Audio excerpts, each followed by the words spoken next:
Hey, blame and forgiveness are basically, they go hand in hand. And there's one thing that is missing in the whole equation, and it's the next step that you need to do. I'm Jason from the Wellness Breakthrough Academy. I just want to talk about blame and forgiveness for a moment. So this is the whole thing that people need to do when they go into, working on themselves or trying to, forgive a person that's really, really hurt them in their life, whether it be abuse, whatever it is. And if we keep blaming and we stay in the blame, we never change.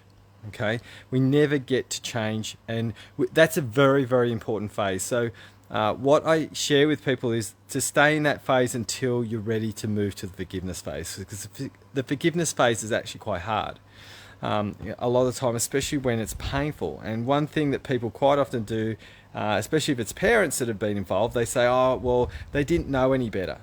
What you're doing is you're covering over the absolute angst and pain that you have, and you're just using that as a measuring tool to give an excuse for the pain.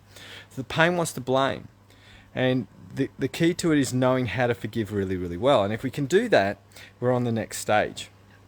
But if we only do forgiveness and blame, we're going to go back to forgiveness and blame in a little merry-go-round over and over again, because what we'll end up doing is we'll have the patterning that will come along that will blame something else or someone else for the same situation, because we haven't actually solved the riddle yet.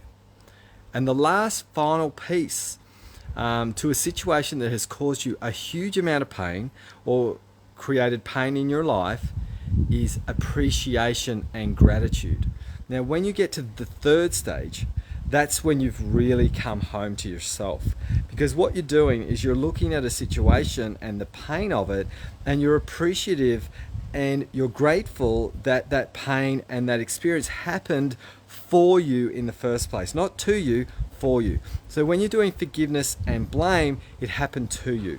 That's very, very, very different to appreciation and gratitude to the moment of change. And so I've had some people that I've worked with, and they've it's come out of their mouth, and they've been, oh my God, I'm so grateful that I got sexually abused by so and so. That's massive, okay? Because what we're talking about here is someone actually going past the threshold of forgiveness and actually being grateful for the person that they've become, simply because they've had the painful experience in the first place. And this is quite hard to go through a lot of the time. Once you understand the reason and the purpose for pain and whatever way in which it's involved itself in your life, you have to learn forgiveness, and then appreciation and gratitude are the absolute catalyst towards liberation. So when you get to that third phase, that's when you become the wisest teacher of the pain that you're experiencing in the first place. Because if you only go to forgiveness, it's going to teach people to stay in blame and forgiveness for the rest of their lives. So have a think about this, guys. I'm really gracious of all the experiences that I've had that have been very, very difficult in my life, and that's why they haven't held me back. And if you're in that place where you're really angry and you're blaming the world or blaming someone or something for something that's happened, you're in the first phase. If you're in the forgiveness phase, that's really, really great. Try to get to the third phase, and sometimes we need help to be able to do that. So this is called purpose in your problems. So then you actually arrive at an amazing purpose. So when you're at that absolutely amazing place, you can really teach and share people a journey of liberation, freedom, and relief towards another life.